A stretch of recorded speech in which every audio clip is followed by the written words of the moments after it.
राजस्थान के भरतपुर जिले के छोटे से गांव नगर नायथा से निकलकर एक ऐसा नाम बना जिसकी कहानी किसी फिल्म से कम नहीं। एक बच्चा जो कभी गांव में बकरियां चराया करता था, जो रोज 6 किलोमीटर पैदल चलकर स्कूल जाता था और जिसने 9 साल की उम्र में पहली बार स्कूल की चौखट देखी। 1978 में जन्मे डॉक्टर भूरा सिंह गुर्जर की जिंदगी संघर्ष, जुनून और मेहनत की जीती जागती मिसाल है। 6 भाई बहन में अकेले डॉक्टर बने, लेकिन सफर आसान नहीं था। परिवार आज भी लाइव स्टॉक यानी पशुपालन का व्यवसाय से जुड़ा है और लोग प्यार से इन्हें ब्राउन कहकर बुलाते हैं। एक दिन इन्हें एक डॉक्टर ने दवाई लिखने से मना कर दिया। बस वही इनके जीवन का टर्निंग पॉइंट बन गया। तभी एक सपना पैदा हुआ, अब दवाइयाँ कोई और नहीं, मैं खुद लिखूंगा डॉक्टर बनकर। और फिर मेहनत के दम पे RPSC 2011 में चयन हासिल किया। 1997 में PPT के जरिए D फार्मा में एडमिशन लिया, MR बने। फिर इन्होंने Jaipur SMS college, RNT Udaipur जैसे प्रतिष्ठित संस्थानों में पढ़ाई की। 500 से ज्यादा सर्जरियां और 25,000 से ज्यादा डिलीवरी कराकर हजारों परिवारों की जिंदगी में खुशियां दी। 2009 में मुंडावर में पहली पोस्टिंग ज्वाइन की। SGH बांसुर के PMO रहे। 2022 में अस्पताल में NQR सर्टिफिकेशन दिलाकर पूरे हॉस्पिटल का इतिहास रचा। सिर्फ एक डॉक्टर नहीं बल्कि समाज के लिए एक प्रेरणा बने। इनके द्वारा अलवर रीजन में पहला गुर्जर सम्मान समारोह भी आयोजित कराया गया। तो आइए स्वागत करते हैं मिट्टी से उठकर मुकाम बनाने वाले, हजारों जिंदगियों को नई उम्मीद देने वाले। तो तालियों के साथ स्वागत करिए उस शख्स का जिसने गांव की धूल से उठकर अपनी मेहनत से हजारों जिंदगियों को रोशनी दी। मिथ्स अबाउट मर्दानी। अब हमने पॉर्न फिल्म देख ली। अब उस पॉर्न फिल्म को देखने के बाद हम ये रियलाइज करते हैं कि यार मैं ऐसा क्यों नहीं कर सकता, या मैं इसका कब करूंगा। आजकल तो स्पोर्ट्स में हर चीज में कम्पीट कर रही हैं फीमेल्स। देखें तो पहलवानी में भी इवन मेल्स को पछाड़ देती हैं हरियाणा में। राइटर्स नहीं पता, उनको बुक्स के नाम नहीं पता, वो कैसे 1 वीक सीरीज पढ़ के ग्रेजुएट हो गए। तो हमारी एजुकेशन की दशा बिगड़ चुकी है। बहुत ज्यादा रेप्स के केसेस आते हैं अपने इसमें। तो आपके अकॉर्डिंग क्या इंडिया में प्रोस्टिट्यूशन को लीगलाइज कर देना चाहिए, तो इससे कुछ इफेक्ट होगा? आज केवल इस वजह से सुसाइड कर रहे हैं कि मेरा सिलेक्शन नहीं हुआ। आज केवल सुसाइड इसलिए कर रहे हैं मेरा जॉब नहीं मिला।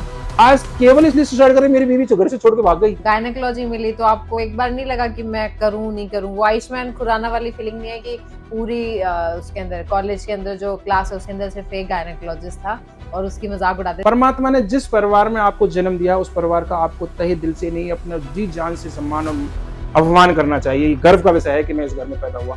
तो सर मतलब ऐसी कोई टांग खिंचाई हुई थी आपके कॉलेज में? मेरा जानू आएगा, मेरा जिगरी आएगा, बाबू आएगा, मालूम चले बाबू की पिद्दी उड़ी पड़ी है। मैंने एक बार मेरे बहुत क्लोज रिलेटिव बोला कि आपके 3 बच्चे तो हो गए, आप चौथा क्यों कर रही हो?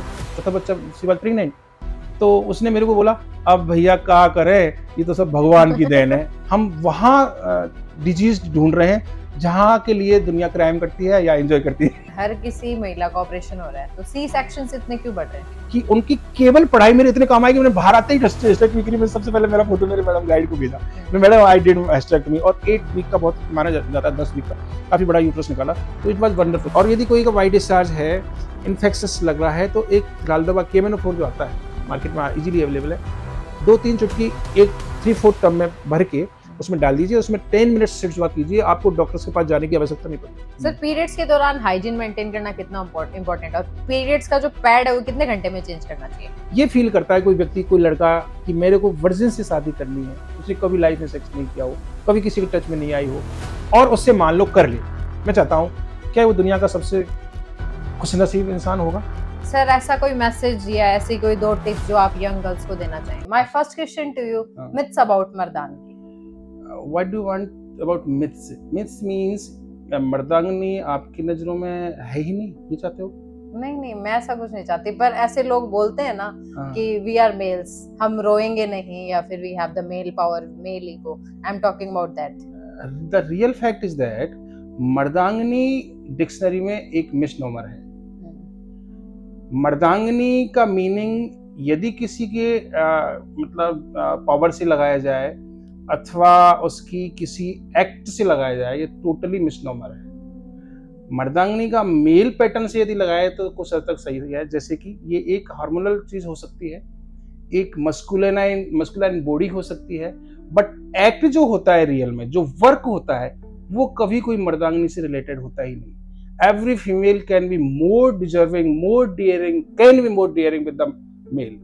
It is really misnomer in the world. पर ये ना बॉस, आजकल तो स्पोर्ट्स में हर चीज में कम्पीट कर रही हैं फीमेल्स, देखें तो पहलवानी में भी इवन मेल्स को पछाड़ देती हैं हरियाणा में, तो आप इस पे कुछ The कहें? real fact is that all things is depend on your what is set in your mind. Yes. If the male wants कि I am nothing, means he is nothing. Okay. He is even very low down, even compared to female. Yeah. If he has set already.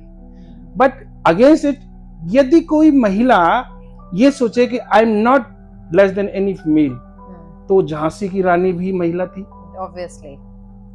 और कोई भी example लें हम, तो कोई मतलब ये टोटली जो है मिसनोमर है, केवल ये गेम जो है माइंडसेट का है। The willpower. The willpower in what you have decided already in mind. If you are thinking about I am female, I cannot compete, I am female, I cannot go outside alone. If you feel like that, Yes, तो yes. definitely you will defeat anywhere. Okay. आपको कहीं न कहीं नहीं, हर जगह धोखा मिलेगा, हर जगह आपको आंसू मिलेंगे। जी. If but you have set mind, तो मर्दांगनी जो है एक मिसनोमर है। You want to say that it's all depends on the mindset. Mindset. Okay. And totally game is mindset. Mindset. जैसे कि देखिए सर, बहुत ज्यादा रेप्स के केसेस आते हैं अपने इसमें, तो आपके अकॉर्डिंग क्या इंडिया में प्रोस्टिट्यूशन को लीगलाइज कर देना चाहिए, तो इससे कुछ इफेक्ट होगा? पहली बात तो ये है कि prostitution word again is a misnomer. Okay. Prostitution, But what does it's it mean? happening in the What society does it ना? mean? Prostitution is not. हाँ. Prostitution का मीनिंग गलत है। I have so many cases very near. The female who is surviving her families, Okay. and it totally the game is not physical, and mine is something else. Suppose someone is working in the sex in the some particular region, and the real fact her mind, her heart, her soul is something else. I want to say it to the whole world that there is not a prostitution, something is मजबूरी like that. Meaning ये है कि prostitution जो है ये हमारा आपका बनाया हुआ वर्ड है। Prostitution meaning ये बिल्कुल नहीं है कि कहीं पे कुछ चल रहा हो और वो ये सोच रहे हो कि ये प्रोस्टिट्यूशन क्या है, मतलब मैं इसको समझ नहीं पाया हूँ कि प्रोस्टिट्यूशन का मीनिंग क्या है। कि मैं एक महिला हूँ, मैंने एक कोठे पे जाती हूँ, मैंने ये धंधा खोल लिया है और मैं इस प्रोस्टिट्यूशन काम करता हूँ, ये मीनिंग है क्या? नो। उसकी रियल स्टोरी पे यदि आप जाओगे ना तो आपको पता चलेगा कि सच्चाई क्या है। वक्त जो है ना इंसान को उस ओर धकेल देता है कई बार, जिसकी सच्चाई किसी को पता ही नहीं होती। पर जैसे कि सर आर्टिकल्स पढ़ते हैं, कुछ केसेस भी चल रहे हैं कि प्रोस्टिट्यूशन को लीगलाइज कर देना चाहिए, इस पे आप मेन बताइए कि होना चाहिए कि नहीं होना चाहिए? अगेन मैं आपको ये कहना चाहूंगा कि प्रोस्टिट्यूशन वर्ड्स डिक्शनरी में से हटा देना चाहिए और फीमेल की राइट्स की बात करनी चाहिए। यदि मेल अपने राइट्स रखता है, इसका भी एक छोटा सा एग्जांपल दूंगा कि रात के 2 बजे अपनी फैमिली में यदि कोई मेल डोमिनेंट पर्सन या कोई जनरल कोई भी अपने फ्रेंड्स के साथ आता है, तो क्या उसके घर में रहने वाली महिलाएं उसको रिवर्ट करती हैं? क्या रेसिस्ट करती हैं? नहीं। क्या करती हैं? उसका सम्मान करती हैं, उसको खाना खिलाती हैं, उसको बैठाती हैं और ये पूछती हैं अच्छा ये कौन है, तो कहते हैं अच्छा ये मेरा फलाना दोस्त है या फलानी चीज है। ये सेम चीज महिला के साथ जिस दिन शुरू हो जाएगा उस दिन आप ये शब्द जो है सर्च करते रह जाओगे। क्यों? मेरे को समझ में नहीं आती ये बात कि एक महिला रात को या कभी किसी समय अपने दोस्त को घर में, मेल दोस्त को लाए तो वो अलाउ नहीं है। No no no no not allow. Why? If you date someone and you just drink a coffee or tea, then it is also a matter of pride and things that she has something you else. are very right. You are very right. If someone is sitting with some lady, कि कोई महिला के साथ कोई व्यक्ति बैठा है, तो लोग क्या सोचेंगे, अरे यार आज तो मैंने वहां बैठा हुआ देखा। What does it mean? ये अपने समाज की सबसे बड़ी दुर्दशा है, सबसे बड़ी शर्म की बात है कि मैं आज किसी महिला फ्रेंड अथवा किसी व्यक्ति, ये जानकर जिससे मेरे को लेने देना नहीं है, उसके साथ में कॉफी पी रहा हूँ, डिस्कसिंग कर रहा हूँ, गॉसिपिंग कर रहा हूँ, it means it is my not a moral, I am not a good person. The public says like he was sitting with her and something is going on. It is very very shameful और इससे समाज बिगड़ रहा है। जिस दिन ये चीजें फ्रेंकली हो जाएंगी तब हमारा देश किसी मीनिंग में डेवलप्ड होगा। क्या किसको बोल रहे हैं, किस चीज को करें, मेरे समझ नहीं आता। मैं ये कहना चाहता हूं कि कपड़ों के अंदर हर कोई नंगा है। Obviously. केवल और केवल व्यक्ति सभ्य उस बात से बनता है कि उसकी सोच क्या है। Obviously. केवल सोच के अलावा इस संसार में कुछ नहीं है। Yeah, you prostitution have is to illegal. legalize or not? But- Because red light say areas and other अब like आपको Bangla अब आपको streets बात and आए, all. अब आपकी these बात are- समझ में आई मेरे को Yeah. कि रेड लाइट की बात कहोगे तब अब समझ में आती है पिक्चर। हाँ, तो red वो light wild areas, prostitution Bangla कैसा है? streets, नहीं, we नहीं, are नहीं, just वो क्या है? Sonar streets. There are so many streets. Actual में क्या है, यदि इसको लीगलाइज कर दिया जाए मान लो, तो इसकी और दुर्दशा हो जाएगी।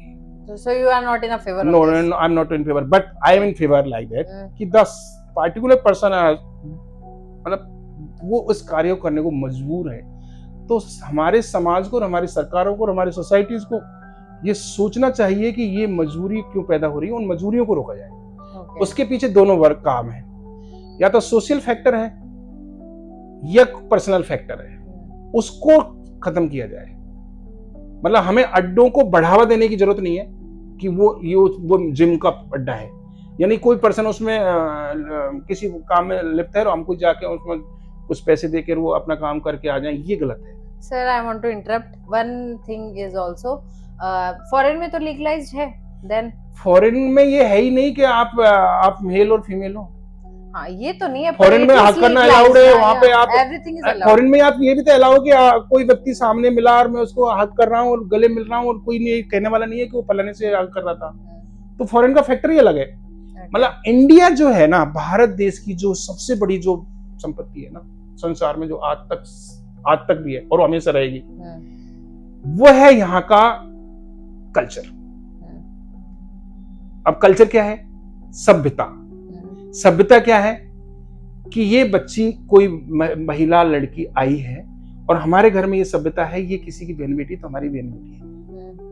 ये एक सभ्यता है जो हमारे चीज की थी, पुरखों की देन, हमारे युगों की देन, आज वो बिगड़ रही है। उसके पीछे कारण ये है कि हम क्या पाश्चात्य सभ्यता में आ गए। अब हम कंपेयर कर रहे हैं, ग्लोबलाइजेशन का जमाना है कि लड़के कहाँ जाते हैं, हांगकांग कौन सी कंट्री जाते हैं? थाईलैंड। वो मसाज कराएंगे और पता नहीं क्या क्या करेंगे, वो करेंगे। वहां क्यों जाने को मजबूर है? क्योंकि उन्होंने वो देखा। तो जब कुछ देखा तो उसको फिर फील करने की इच्छा होती है, अपने आप को अप्रिशिएट करने की इच्छा होती है। मैं ये कहना चाहता हूं कि वर्ल्ड बदल रहा है और हम बिगड़ रहे हैं। संसार में अच्छी चीजें हमसे ली जा रही हैं लेकिन हम उनको भूल रहे हैं।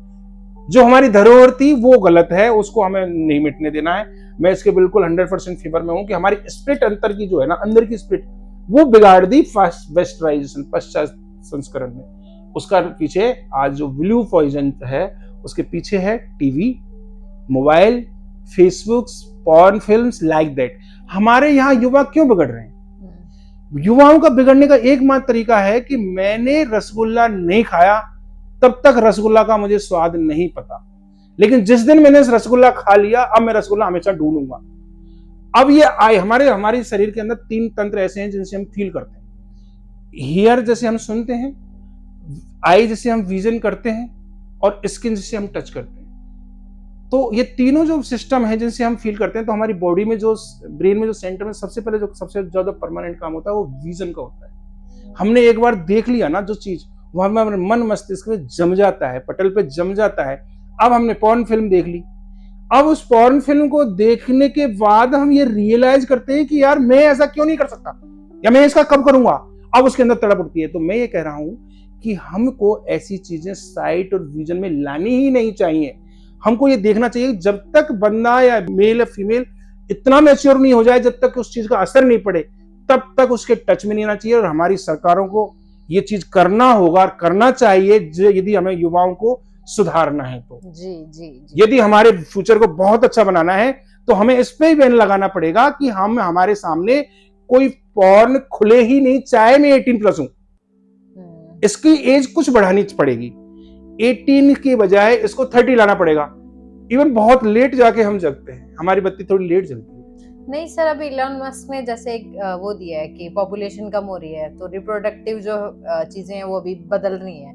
तो मतलब आपको नहीं लगता, जैसे आपने बोला 30, तो ये तो बहुत ज्यादा ही, आपने ज्यादा एज नहीं बता दी। नहीं तो क्या उस पोर्न साइट का रिप्रोडक्शन से कोई सेंस ही नहीं? नहीं, पर सर देखेंगे तो वो नहीं, वही बात बिल्कुल है गलत ना, है, मैं दैट दे बिल्कुल गलत विल है, मैं आपको they समझाता will हूँ। intimate and do the no no no, things. हम डेफिनेटली, नहीं, not the porn, other things like मैं आपको एक बात movies and बताता all. हूँ, मैं आपको बताता हूँ। जी।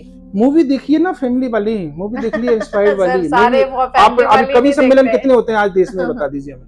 होते हैं मैं एक सर। बात पूछना चाहता हूँ कि वर्ल्ड में आपने कितने कवि सम्मेलन अब तक, आज की इस एज तक कितने कवि सम्मेलन सुने होंगे आप? और कवि सम्मेलन में आपको कौन सा कवि सबसे ज्यादा पसंद है? मेरे को तो कुमार विश्वास पसंद है। कुमार विश्वास बहुत बाद का, बहुत बहुत बाद के हाँ, कवि। पहले तो सर मैं भी बाद की हूँ। इट्स ओके, मैं सोच गया था मेरी बराबरी में अब मैं आपको बताना चाहूंगा कि सुरेंद्र शर्मा जी, हाँ सुरेंद्र शर्मा जी जो कवि हैं, वैसे कवि आज नहीं है जो एक शब्द में कुछ कह जाते थे। हरिओम पवार जी, है ना, और जो बड़े अच्छे वाले कवि थे तो ढूंढने से नहीं मिल रहे हैं आजकल, कवि पैदा ही नहीं हो रहे हैं। नहीं सर, अब कुमार मेरी विश्वास फैमिली में कवि है ना। अब मेरा मीनिंग क्या है, कवि का मीनिंग ये है, मैं ये कहना चाह रहा हूँ आपको कि अच्छी चीजें हमारे ग्रंथों में है। बिल्कुल है। मदर टेरेसा विदेशी थी, लेकिन हमारे देश में उन्होंने जो चीज की, आज सेवा कितने की। लोग उनको अनुसरण करते हैं। मुझे बड़ा दुख और खेद है इस बात को सुनते हुए, समझते हुए भी कि उनको अनुसरण क्यों नहीं कर सकते। अच्छे इंसान चाहे देसी हो चाहे विदेशी हो, चाहे बाहर का हो चाहे अंदर का हो, कोई हो।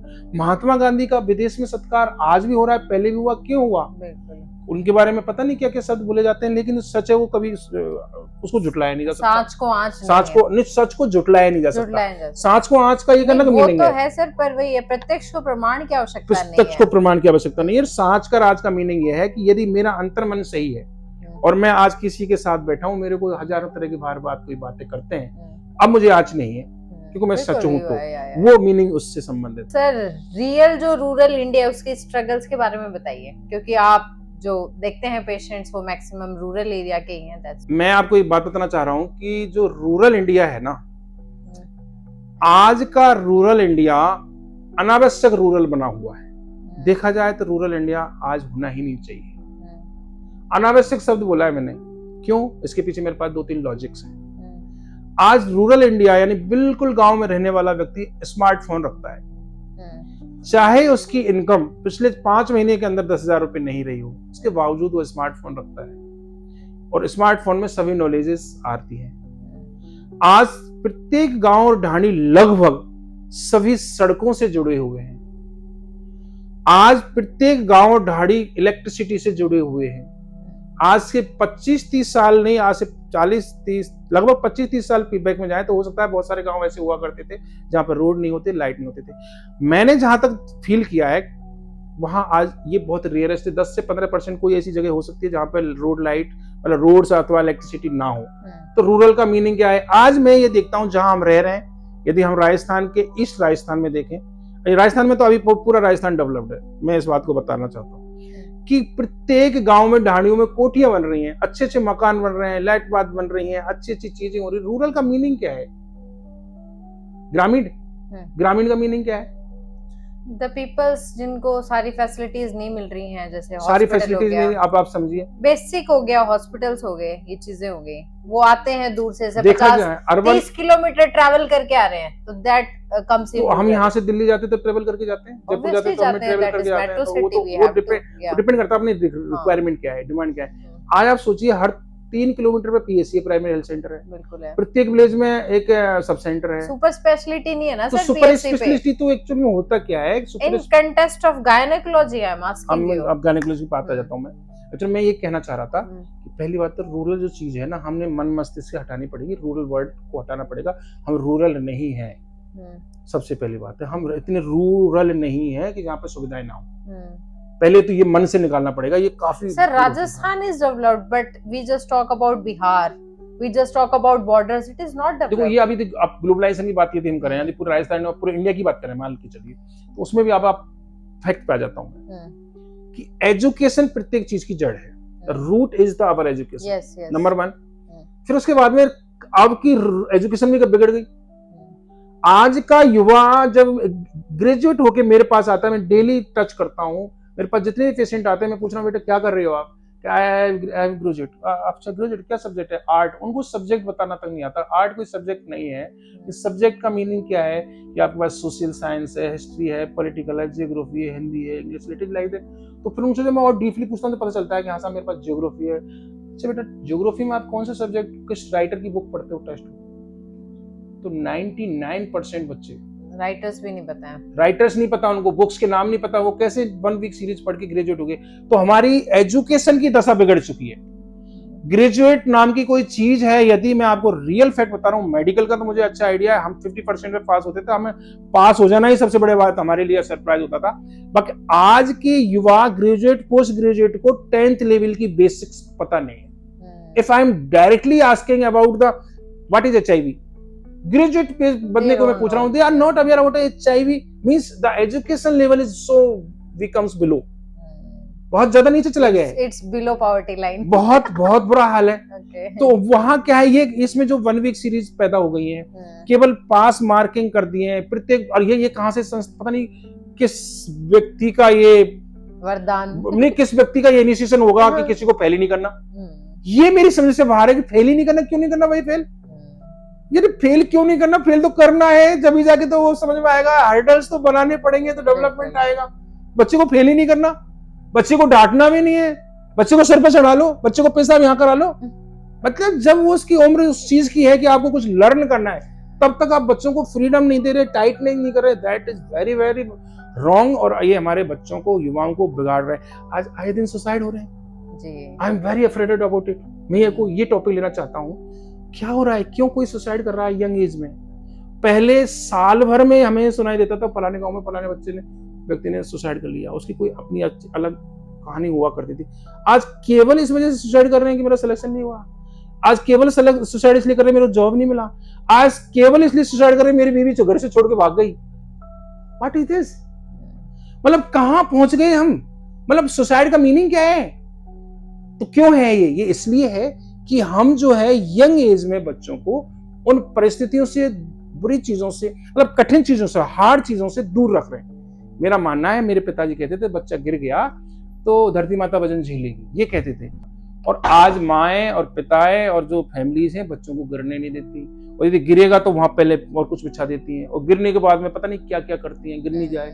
तो ये गलत हो रहा है। मेरा मानना है डेवलपमेंट की डायरेक्शन सही नहीं है। जिसको डेवलपमेंट समझ रहे हो वो डेवलपमेंट नहीं है, ये कहना चाहूंगा। और रूरल के लिए मैं आपको और भी कहना चाहूंगा कि बच्चों से ज्यादा बच्चियां आज डेवलप हो रही हैं, ये इसमें कोई दोहराई नहीं है। एजुकेशन लड़कियों की बहुत अच्छी है, उनकी नॉलेज भी बहुत अच्छी है, बट एक ही कमी रह रही है कि एक दोस्त यदि गलत राह पर निकल गई तो उसके डेफिनेट पक्के चांसेस है कि उसकी दूसरी तीसरी दोस्त भी गलत राह पर निकलेगी। तो they are following like that, वो उस चीज को फॉलो कर रही है जिसको नहीं करना चाहिए। और जहां थप्पड़ पड़ जाना चाहिए वहां पे लोग कुछ नहीं कहते, डरते हैं। बल्कि हमें थप्पड़ देने की स्वतंत्रता होनी चाहिए। किसी का भी बच्चा हो, किसी का भी व्यक्ति हो, रोड पर गलत बाइक चला रहा है, गलत एक्टिविटी कर रहा है, कहीं पे कुछ फफ्तियां कस रहा है, तो प्रत्येक व्यक्ति को राइट होना चाहिए कि उसकी वहीं पिटाई कर दे। Sir, how you see your humiliation become your motivation? I feel it that कि हमारे गुरुजी 10th क्लास में होते थे, प्रहलाद बाबू दीक्षित। आज मुझे उनका एड्रेस और आज उनके बारे में पता नहीं वो इस दुनिया में है या नहीं। वो कहा करते थे कि जहां चाहा है वहां रहा है। यदि व्यक्ति चाहेगा तो डेफिनेट राहें निकल आएंगी। और ह्यूमिलेशन होगा व्यक्ति का जब तक व्यक्ति को तीखे प्रहार ना पड़ेंगे, तब तक उसको महसूस ही नहीं होगा कि प्रहार होता है क्या है। तो मैं ये मानता हूं कि परिवारों में बच्चों के लिए ऐसा वातावरण पैदा जरूर होना चाहिए कि उनको रियलाइजेशन पहला फील हो, महसूस हो। कुछ कहानियां भी हैं, मारवाड़ी लोग जब अपने बच्चों को बिजनेस में उतारते हैं तो वो बड़ी अच्छी सी ट्रेनिंग देते हैं, कुछ ही पैसे देके उनको छोड़ देते हैं, और उसके बाद में वो बहुत अच्छे से लर्न होके आ जाते हैं। तो मीन्स हमको फूलों पे चलाने की आदत नहीं पाड़नी, हमको कंकड़ पत्थर और कांटों पे चलने की बच्चों को और आने वाली पीढ़ी को आदत डालने की कोशिश करनी चाहिए। तो ह्यूमिलेशन इज कंपलसरी। फूलों पे फूले कंपलसरी, या इट्स अ बिग वर्ड, या इट्स अ बिग वर्ड। मैं ये कहना चाहता हूं कि जब तक तीखे प्रहार नहीं पड़ेंगे तब तक बहुत अच्छा आपके अंदर भूचाल नहीं आ सकता। यदि आपको किसी पत्थर से मूर्ति निकालनी है तो अनेकों चोट सहनी करनी पड़ेगी। तो व्यक्ति भी वही है, व्यक्तित्व निखार जब ही आता है। मैंने बहुत कुछ ही सालों में अभी लेटेस्ट ये फील किया है कि जितने थपेड़े मुझ में पड़े वो मेरे बहुत अच्छे के लिए पड़े। भगवान ऐसा थपेड़े मेरे लिए हमेशा पाड़ता रहे कि जिससे मैं अच्छा इंसान बन जाऊं। बहुत अच्छे महसूस करता है जब व्यक्ति उस थपेड़ों से, उस तूफानों से बाहर निकलता है। उससे पहले डेफिनेटली वो बुरे लगते होंगे, बट वो जरूरी है लाइफ में, उनसे बहुत निखार आता है, ये अच्छे हैं। तो सर, जैसा कि आपने बताया बकरी चराने से लेके डॉक्टरी तक का सफर, इसके बारे में आप कुछ 2 लाइनें बताइए। मैं बहुत अच्छा महसूस करता हूँ और अच्छा फील होता है, बहुत गौरवान्वित महसूस करता हूँ कि व्यक्ति को क्या बनना है वो खुद स्वयं तय करता है। मुझे नहीं लगता कि कोई गॉड या कोई आके आपको उंगली पकड़ के ले जाता हूँ। मैं इस चीज पर 100% विश्वास करता हूँ कि भगवान तो कहीं हो है, और मैंने तो कई बार महसूस भी किया है। मैं उस चीज का यहाँ पे लंबे से जिक्र नहीं कर सकता, लेकिन मैं एक बात कहना चाहता हूं कि व्यक्ति जितना ज्यादा धरातल से जुड़ेगा उतना ही मैच्योर पर्सन बनेगा। कार्य करने में कोई छोटा बड़ा नहीं होता। परमात्मा ने जिस परिवार में आपको जन्म दिया उस परिवार का आपको तहे दिल से नहीं, अपने जी जान से सम्मान और अभिमान करना चाहिए। ये गर्व का विषय है कि मैं इस घर में पैदा हुआ, चाहे वो गडरी हो, चाहे वो भेड़ बकरी पालन करने वाले हों, चाहे वो रिक्शा चलाने वाले हों, चाहे वो कलेक्टर के बच्चे हों, चाहे वो डॉक्टर के बच्चे हों, उनको अपने परिवारों पर गौरव महसूस होना चाहिए।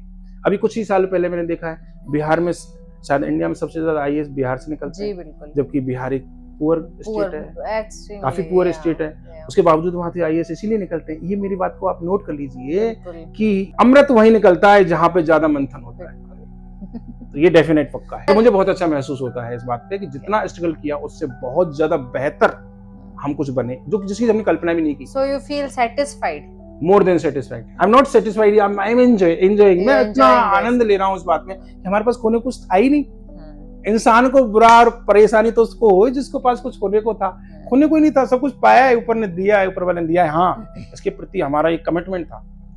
मैं आपको छोटी सी स्टोरी बताऊं, मेरे पिताजी फौजियों को बहुत ज्यादा पसंद करते हैं क्योंकि हमारे रिलेटिव्स ज्यादातर फौजी है और हमारी साइड में फौजी बन जाना सबसे बड़ी महानता होती थी।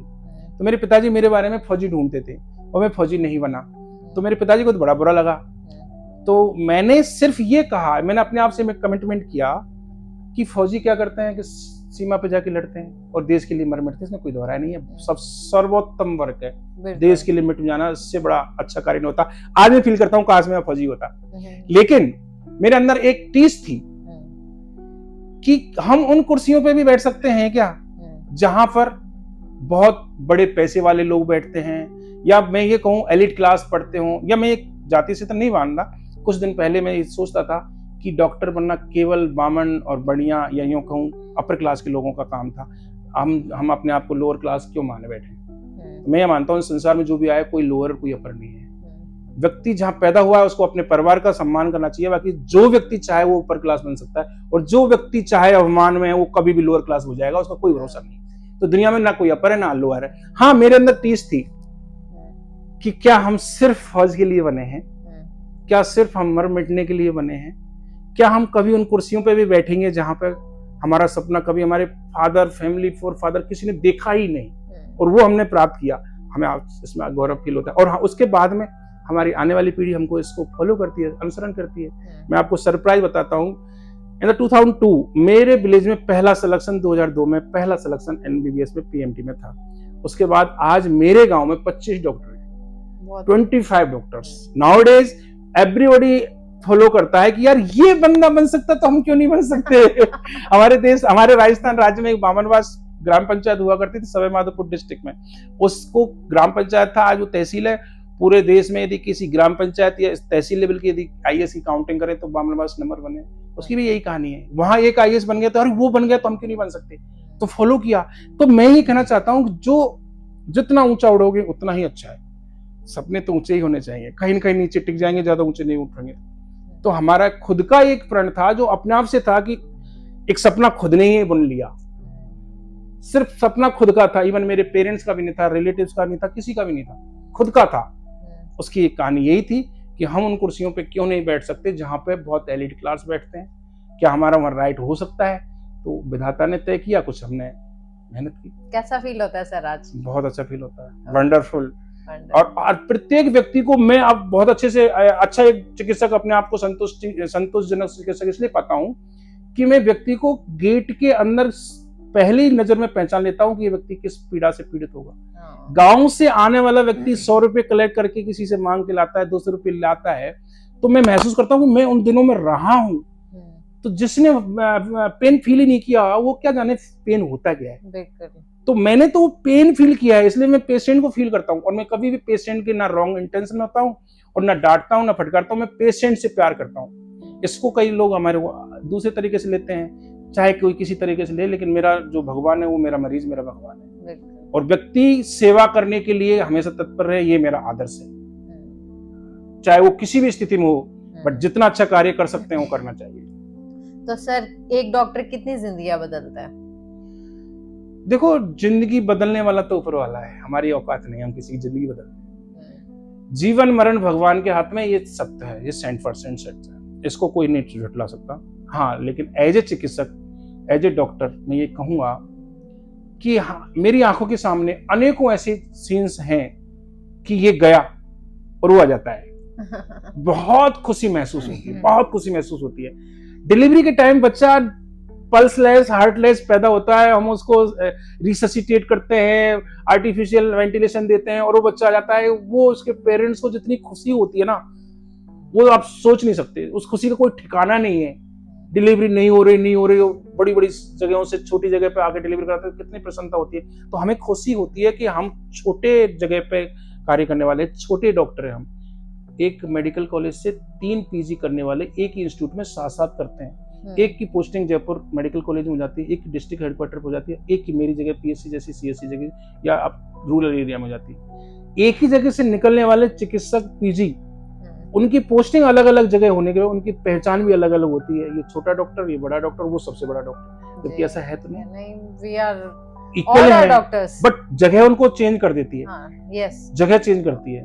तो एक्चुअल बात यह है कि पब्लिक के माइंड सेट को हम और आप नहीं बदल पाएंगे जी। ये वक्त अपने आप बदलता है कि यार वो उस इंसान ने अच्छा काम किया। अब हमारा तो केवल रेफरल समय पे कर देना ही सबसे बड़ा कार्य है।